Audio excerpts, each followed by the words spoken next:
Welcome along to the last ever Hackney School of Food Cookalong live with me, Chef Tom. Today we're doing jeweled couscous with courgette fritters. We're trying to encourage spring to come out with this delicious, light, flavoursome, beautiful dish. As I say, the lovely Catherine is with me today. She has put all the recipe, or rather all the ingredients and the equipment in the chat box for you to see, so that we can cook along together at home. I'm going to quickly run through them for you so that we know what we're doing, so no worries if you haven't seen the chat box. But really importantly, the first thing we need to do is to make sure that our ovens are on. Set to 220 degrees C, that's gas mark 6, so get that nice and hot to cook our courgette fritters in later. I'm also going to show you an alternative way of cooking it, but the oven is the safest way because you can just put it in and forget about it. The first thing that we're going to do is start making our courgette fritters, and that means that we are going to be using these ingredients. So we have 2 courgettes, 1 spring onion, we've got 60 grams of feta cheese, we also have an egg, we've got a little bit of plain flour here, that's 50 grams. Now you can use a gluten-free flour or a wholemeal flour, that'd be really great. It's a binding agent here, it's not a raising agent, so you're absolutely fine to use plain or gluten-free.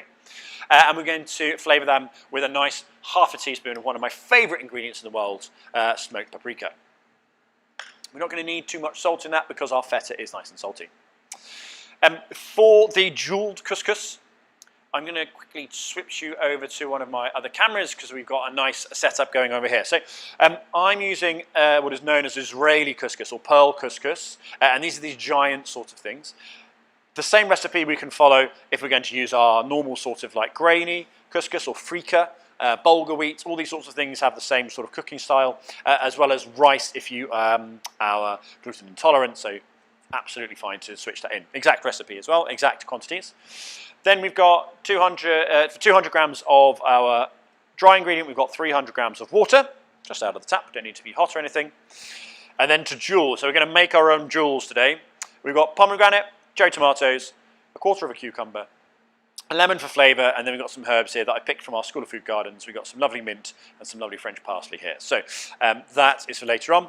We'll be seasoning this with salt, pepper, or chili flakes if you dare, and we'll also need a little bit of olive oil, extra virgin if you have it, guys, to get on.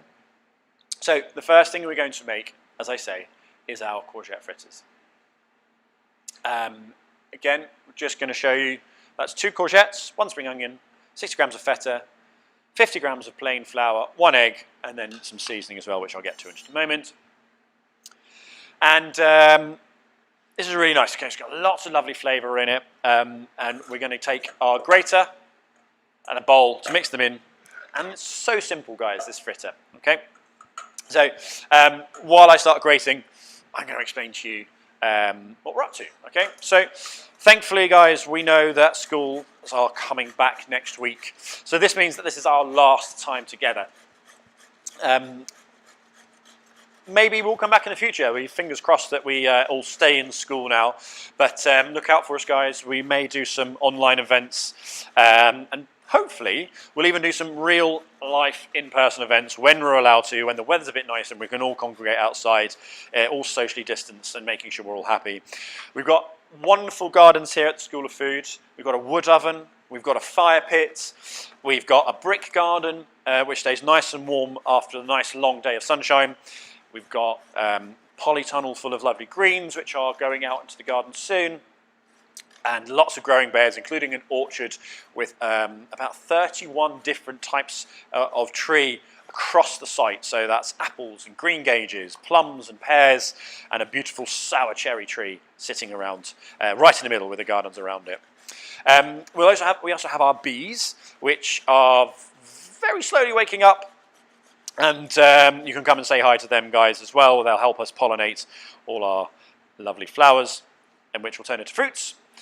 And you can see here, guys, as I've grated all that courgette down, we've got a nice big handful, and just getting rid of this top bit here. So your bin bowl, just pop the bits in there. Some recipes for courgette fritters will tell you to squeeze all the juice out of this. Okay, I actually think I prefer the flavour of that, and that juice is also going to help us bind everything later on. So 2 courgettes, don't squeeze the juice out. We want the water to help us bind it later on. Into this, we're going to add a tiny pinch of salt, and that's just going to help things start getting some flavour, but we're not adding too much because remember, our feta, which we're going to add in a moment, is lots of flavour and quite salty. Adding a pinch of pepper, and we're going to take half a teaspoon, again, as I say, my favourite ingredient, this is smoked paprika, sprinkling that in. And then in we go with 50 grams of our plain flour, sprinkling that all over the top. And we're going to make a little well. Get your hands dirty at this point, guys. Make a little well in the middle, and we're going to crack the egg straight in. To avoid mess, what I like to do is hold the egg over the top of the bowl, crack it on the side with either a fork, a knife, or a spoon, and then it goes straight in.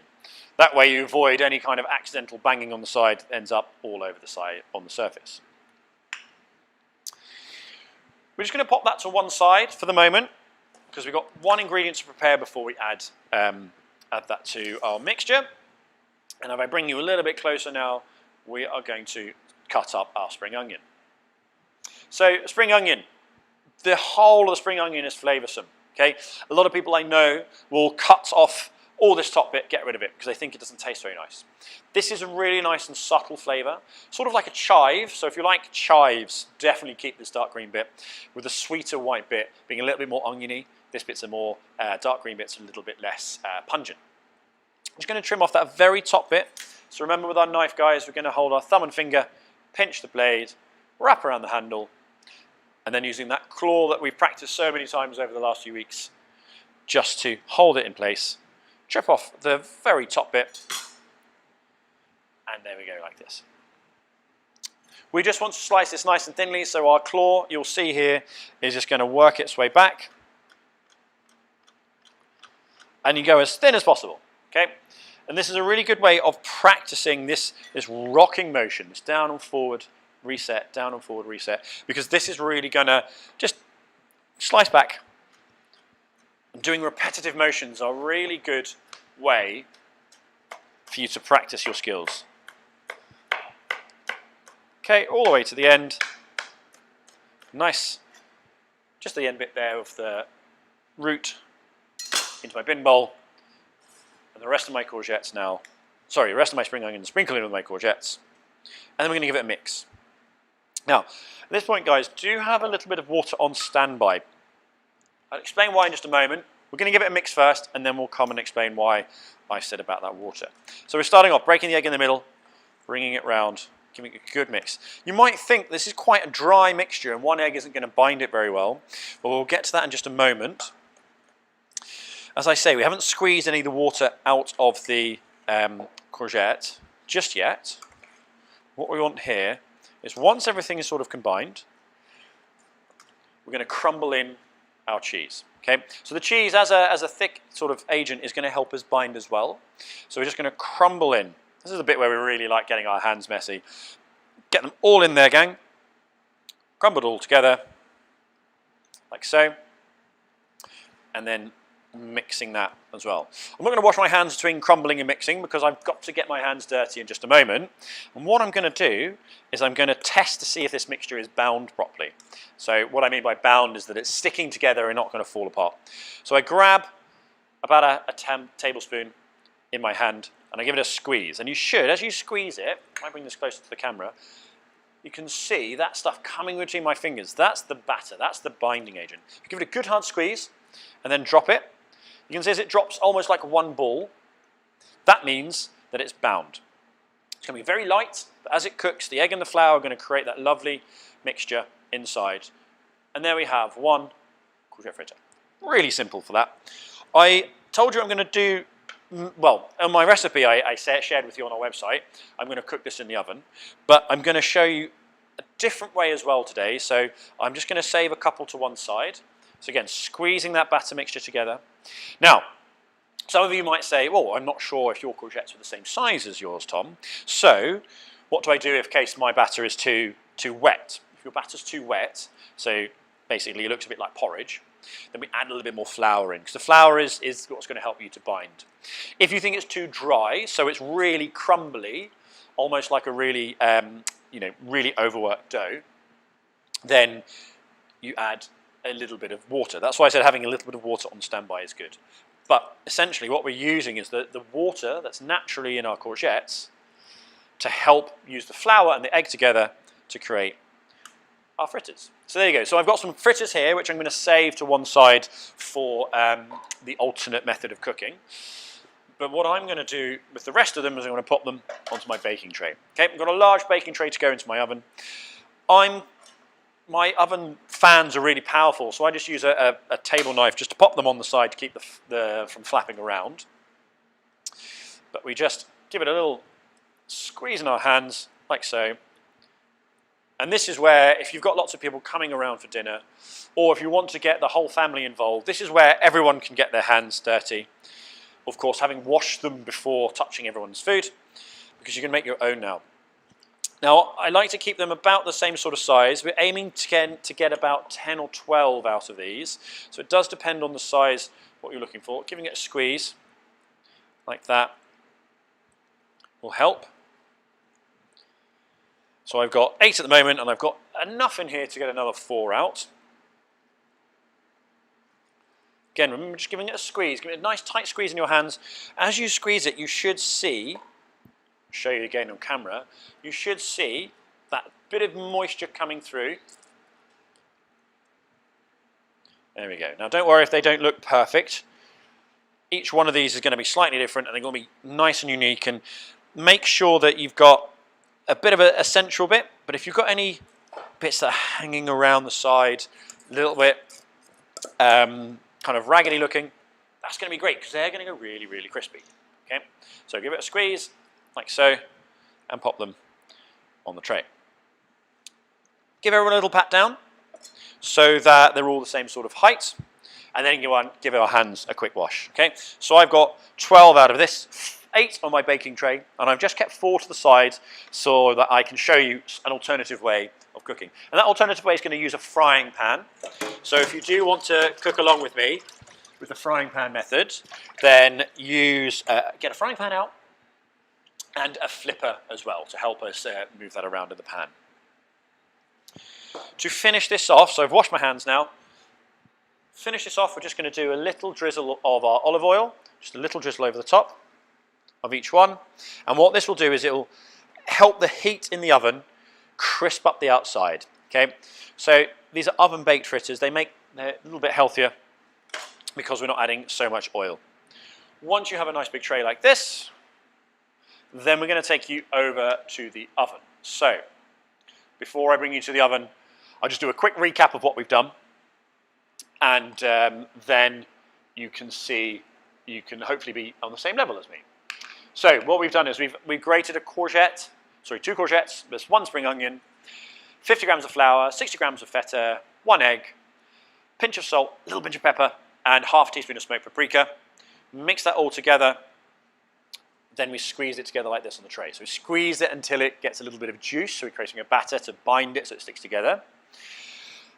I put 8 on my tray, slightly flattened down so they're all the same size. If they're all the same size, they'll cook evenly. If you've got ones that are really small, and ones that are massive, the small ones will be cooked before the big ones, they may burn, or if you take down the other ones, the big ones won't be cooked properly.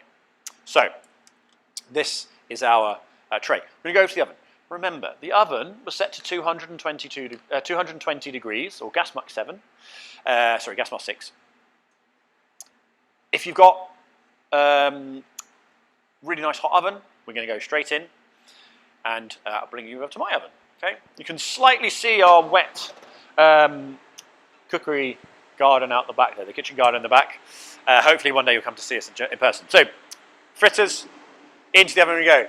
Remember, gang, that your oven will have a different hotspot. So my hotspot's in the middle because it's a fan oven. If yours is a gas oven, your hotspot will be at the top. Okay? If you put them right at the very top for a long time, they will burn quickly. So I just like drop a shelf down just for that. 220 degrees. I'm going to set my timer for 10 minutes, and then I'm going to come and check on them because they may need to flip over, and we'll check in that in just a moment. So those are our courgette fritters. They're in the oven for 10 minutes. We're going to come back to them. 220 degrees, doing a really good job on that. We're going to move over to our jeweled couscous now. So come back with me this way. and then I'm going to talk to you about what we need for our jeweled couscous. Okay, so hopefully everyone's keeping up at home. Everyone on YouTube, hello again. Anybody who's caught this on YouTube who was expecting us to be on the Chefs and Schools or the Hackney School of Food website, technical issues I apologise about. The Gremlins were not letting us, they didn't want us to leave the final season finale, so we are going to put this up on the website afterwards. Okay, hopefully you're catching up. Hopefully you're nice and steady with us. The fritters are in the oven.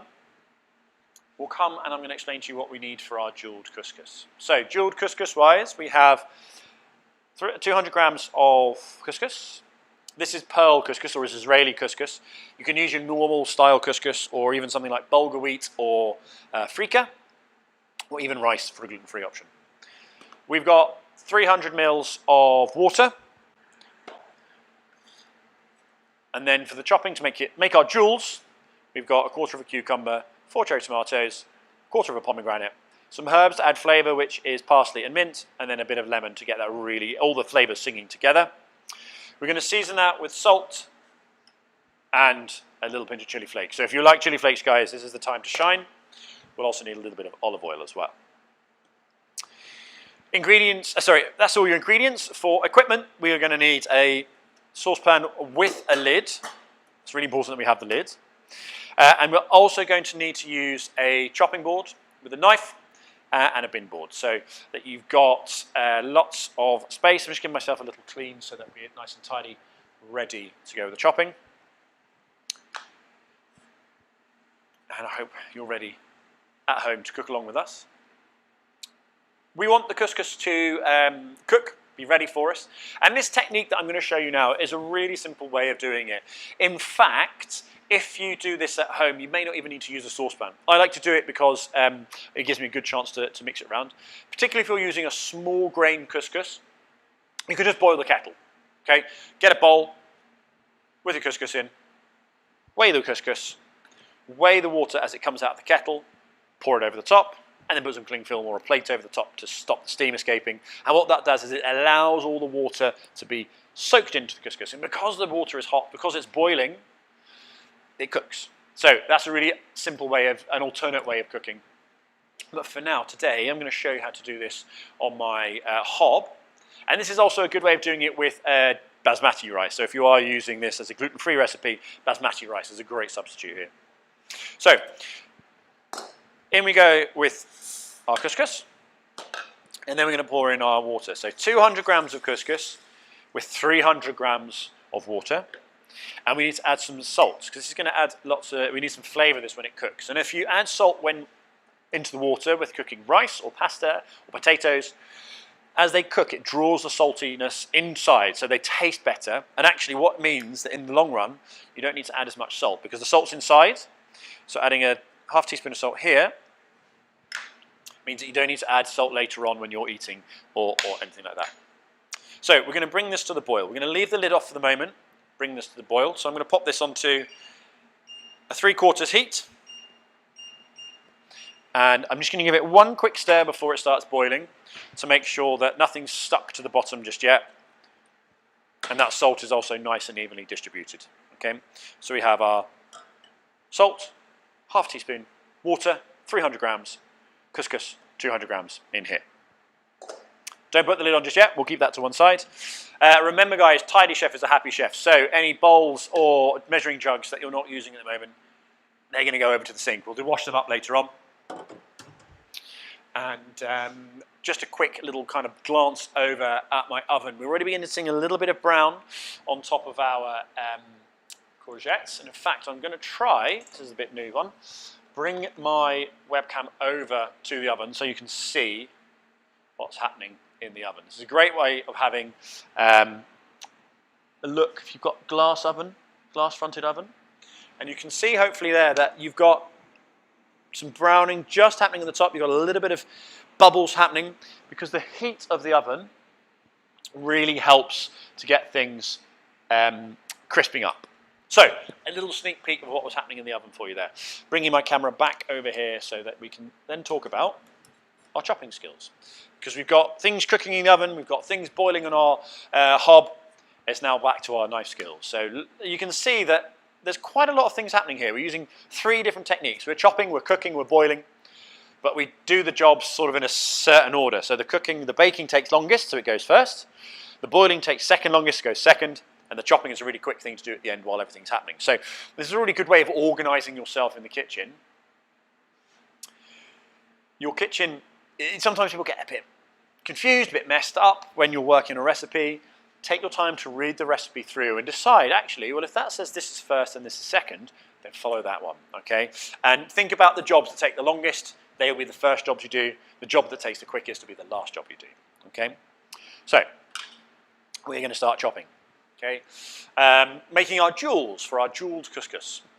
I'm going to start off with our cucumber. So it's a quarter cucumber here, and this is we're going to cut this in half. So taking our knife, pinch and grip, as we've talked about so many times in the last few weeks. Pinch and grip so that the knife is nice and balanced in the middle. Then we're going to use the bridge technique, and the bridge technique is basically so your thumb and finger go over, make a bridge over the top of your round fruit or vegetable. So then your knife can cut in the middle. So you can see here the knife in the middle like that, all the angles. And from the sides, you're going to go down and then bring the knife back and finish the cut. This way, we have a nice flat surface to work on. Now I want my couscous to be nice and crunchy. So with my cucumber, what I actually want to do is just remove the seeds. They're really delicious, and actually if you add them into water, it's a great way of adding extra flavour into things. But for now, guys, we're just going to scrape the seeds out using my teaspoon. Okay, so that things retain a crunch. I'll show you that again. Taking the seeds out using this teaspoon just to scrape down the seeds. You don't have to do this if you like kind of the seeds part. I just wanted to show you something different. Now that we have our kind of cucumber canoes, flip them over so that the flat side is working down. And then we're going to use our long cut. So claw at the back, so the claw, the fingertips on top, thumb at the back. Slicing down, so you're kind of going down and forward. And then we have our long strips. Now actually, if you want to stop there, you've got lovely cucumber sticks, you know, a little snack if you're a bit hungry while you're waiting for your couscous or your fritters to cook. Go down, forward, down, forward, down and forward, down, forward. We're going to stack them up on the side, and I'm going to quickly transfer you over to my saucepan. Your saucepan, you can see, there's lots of bubbles going on. I'm going to give this a stir now, because once we've got the bubbles, you'll see it's kind of a foam happening on top. Okay, this is the starch coming out of our lovely couscous. Give that a stir, and that starch is also going to help us make a sticky sort of beautiful flavour and sauce as this as well. Once it's boiled, you've given it a stir, you've got that kind of foam on top. Then you're going to pop the lid on. Then you turn it off. So once the lid goes on, you turn off the pan, but you don't lift the lid. The idea with the lid is that it captures the steam. You can see things are steaming up, the condensation is happening on the lids. That steam is now going back into the pan, and it's creating a really nice environment for the couscous to soak up all the hot water, all the steam, and the pan's warm. So everything's warm and doing its job in here. We don't want to disturb it. Going to leave that for about 10 to 15 minutes in there. So your couscous should just be kind of taking care of itself. Now, I'm going to pop over to our oven to have a look at our fritters. I'm going to show you this in a moment, guys, okay?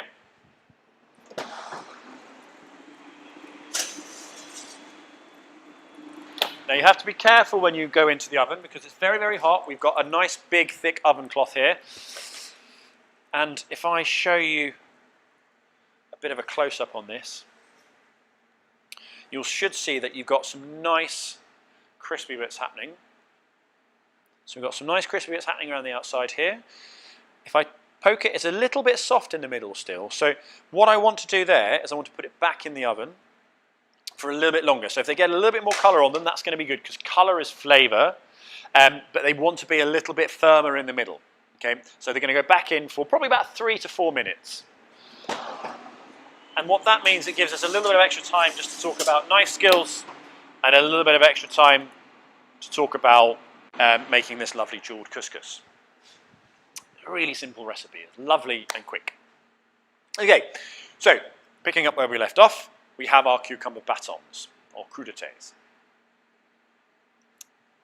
Stack them up, and I'm going to do in halves. So here we do the claw, so you've got your stack of batons, got the claw, down and forward, and reset. And each time, as I said earlier, you're doing this slowly, methodically, and the more you do this practicing, the better you'll get with your knife skills. Okay, so today we're showing you lots of different ways of really honing those knife skills that we've talked about in the last few weeks, and bringing it all together so that we've got this beautiful, delicious, veggie-packed dish.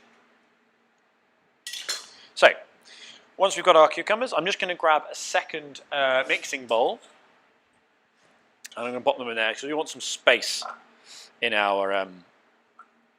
There we go. We need some space inside our chopping board because we're going to take our cherry tomatoes. Now, remember, our cherry tomatoes are wobbly little guys. The yellow bit at the top, that's the flattest bit. So we're going to pop the yellow bit on the board so it doesn't wobble. And we're going to use our little pinch, again a little bridge, to cut it in half. Okay, so once we have our halves, now we want to make these jewels. So we don't want these tomatoes to be massive. So after we've halved them, what we're going to do is we're going to quarter them. So we're going back now to our claw, and then we're going to half them again. So we've got basically 8 pieces of tomato out of one. So these teeny tiny ones, okay? Okay, and this really shows you how sharp your knife is. It goes through easily, each time using the bridge just to start off the half, and then the claw to finish it off, okay? Lots of practice with these cherry tomatoes.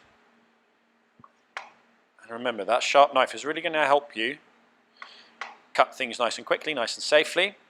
And the other thing is, if you do accidentally cut yourself with a sharp knife, it is actually, it doesn't hurt as much, and it also is quicker to heal. So that's why another benefit of using sharp knives. Okay, we're going to pop all those little bits into our bowl together. If you have a lot of tomato seeds left on the chopping board, then we're just going to dry them off with a bit of paper towel. We want it to be dry and clean at most of the time we're working. Then I'm going to take my parsley. So this is French parsley from the garden, and I've also got a nice bit of mint. Okay, this is cat mint from our garden, and we're going to bundle it up. First of all, taking those leaves off the stalk of the mint, because that's a hard stalk. We don't want to eat that. If you did the trick with the cucumber in the water, pop that in there as well, and then you've got some lovely cucumber minty water. Otherwise, guys, your parsley, which is this nice soft stalk, okay, we can just bundle that up all together and using that rock chop to chop down, and then we're going to transfer to the cross chop, which is your knife going up and down with your fingers just sitting on top of the blade like so. Once you've done that, we're going to sprinkle that into the bowl with our cucumber and tomatoes, like so. And then we're going to add our lemon and olive oil. So olive oil, just a couple of spoonfuls, and then it's a half a lemon. Now remember, with our lemons, we don't want any of the seeds. I can't see any here, so we might be lucky. The best way to get around that is to hold your hand like this and squeeze that lemon in your hand, like so. And that way, any pips that should be in there will get captured. Look at that. No pips today, that was good, but always want to be on the safe side with that. Get rid of your lemon and just give your hands a quick wash because you don't want that lemon juice on your hands for too long. And we're going to give this a stir. So it should now be smelling really fresh. We've got zinginess from our lemon, freshness from our herbs. And actually, this is a really good way. If you wanted to add some leaves in this, some like rocket or spinach, this is a really lovely beginning for a salad. And then we're going to pop this into our bowl, into our saucepan with our couscous. Okay, so remember, we haven't touched the lid. The lid has stayed on the whole time since I last mentioned it. But we want to now take it off carefully because there's still going to be steam inside, even though things cooled down. So we're just going to gently lift away, bit of steam in there, okay? And then we're going to give it a little mix. Now don't worry if you see that there's a bit of water on top. That's probably from the condensation. If you give it another stir, it will get soaked in by everything that's going on in there, okay? So we simply take our dressed with lemon, olive oil, and our herbs, our dressed cucumber and tomatoes, and we pour it into our saucepan, and we give it a good stir. Okay, and there we go. We've got some jewels going on in our couscous already. Look at this, lovely green and red jewels. You could also do something like this with diced yellow pepper, things like that. Is really nice to do so. But that you've got your mix. We're going to add the pomegranate in just at the last moment. And for the pomegranate, we need a bowl or a plate and a spoon. So if you get those things ready, I'm going to go and get my fritters out of the oven now. You can hear the annoying buzz. And just to remind you guys, if you want your couscous to stay warm, because you can eat couscous cold, it's a really nice thing to do, especially on a hot day. But if you want to eat it warm, pop the lids back onto your couscous so that it's keeping the heat in there. Okay? Give yourself a little tidy, give yourself a little bit of space to work. And we don't need our chopping board or our knife anymore, so we're going to get rid of those. All we need is a spoon and a plate.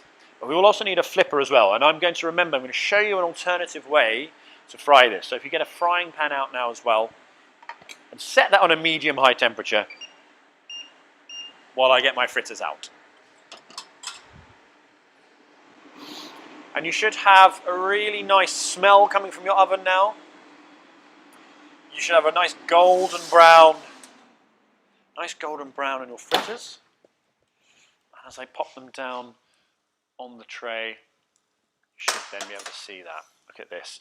Beautiful colour. Now, colour is flavour in cooking, gang, okay? Really important for you to remember that. Colour is flavour. We're caramelising things. Don't touch the knives. They're hot if you've used them to keep the paper from flying away. And if I grab myself a flipper out of my drawer, I'm going to show you. So we're just going to go underneath. So this is why using a baking paper is really good, because you just easily get underneath. And look at that, we've got a lovely colour and flavour coming through. You can see they're nice and a little bit firmer. As they cool down, they will firm a little bit more. But don't be afraid, guys. Nice, really dark, really rich golden brown. There we go. And there's your fritters done. Okay. So be careful, guys. Remember, this tray is really, really hot. I'm going to pop them to one side. And while I've been talking to you, my frying pan has been heating up. Okay, so I'm going to switch over to my frying pan camera.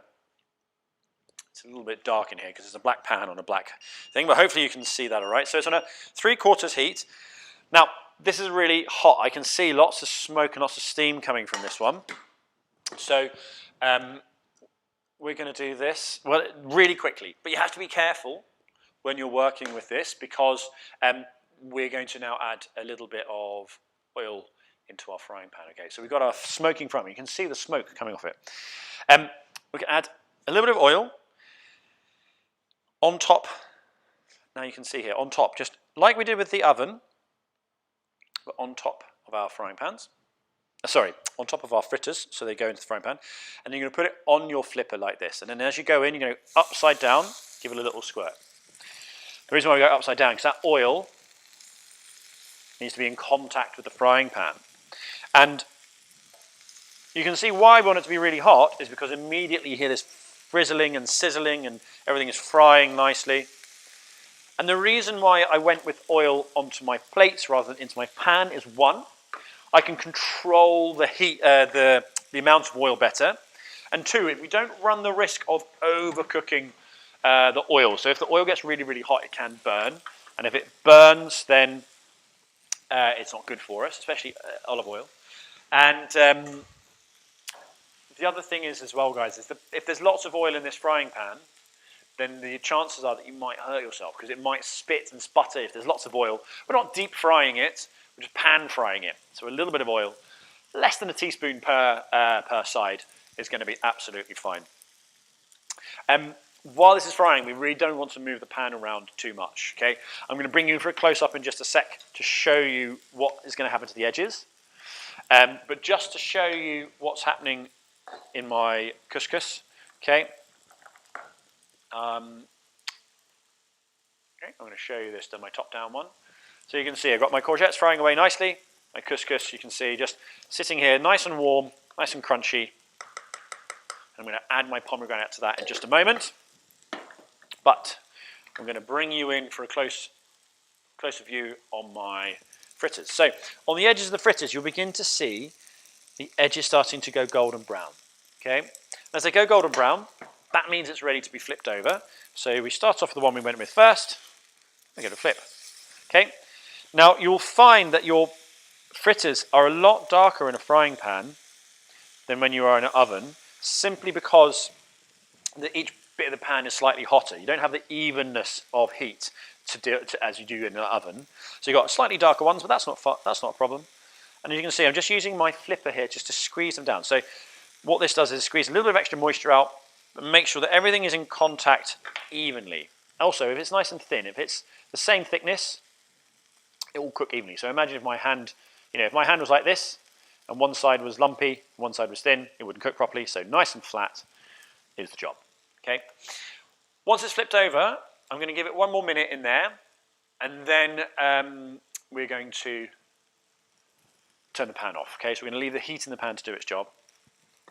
And now I'm going to show you how to do my pomegranates. Okay, so remember, we've got our pomegranate. You can see I've quartered it like this. Okay, it also works if you're doing this in halves. Leaving the skin on, but getting either a teaspoon or a tablespoon, whatever's best for your hand. We're just going to kind of bash the seeds out with the back of the spoon. Okay. Before I do that, I'm just going to show you what I'm looking for on my frying pan. So I quickly lift this up. Okay, you should see a little bit of colour underneath. Now these are a little bit wet, so they need a little bit longer cooking, but I don't want any more colour underneath. So what I do is I turn it off. And then the heat of the frying pan finishes the job without me worrying about burning it. Okay, so a little bit of colour underneath, perfect. Turn it off, let the residual heat do its job. Okay, now we are going to prepare the pomegranate. And the pomegranate, really simply, a really lovely kind of pop and squeeze and delicious sweetness that really makes this the jewels in this jewel couscous. Okay, so as we come across, I'm just going to give this a little bash. Okay, do hold it onto a little bit tighter than I just did there, but you basically bash it, and you can see everything that falls out is seeds. Okay, and what you do is you get the first lot of seeds out. You just crack that open a little bit more. So what you're doing is you're opening the insides. You see all that lovely, bright, ruby red of a pomegranate. That's how you know this pomegranate is going to taste really good, is that richness of colour. If you get a pomegranate that's slightly pale looking, so if you're buying supermarket pomegranates or corner shop pomegranates, go for the ones that have this nice rich red on the outside, because they'll give you really sweet, juicy pomegranate seeds inside. Okay, keep bashing it away. Opening up if you think you've not got enough seeds left. Keep bashing, bashing, bashing. And then when you get to the point where there's only a few left in the seeds, in the holder, then what you do is you just use your fingers, finish the job.